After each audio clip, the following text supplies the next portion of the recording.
Lord and Savior, you have a new life.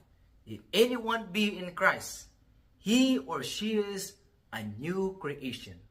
All things have passed or gone, but new things have come.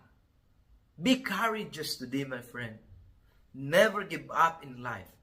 If you are our students here, if you are in college, and you don't know what to decide in your life, and you struggle how to overcome these trials in your life, I challenge you, surrender. Give it to our Lord Jesus Christ, and surely He will guide you in the right path of your life. You will succeed in your goal, in your future plan, with the help of our Lord God.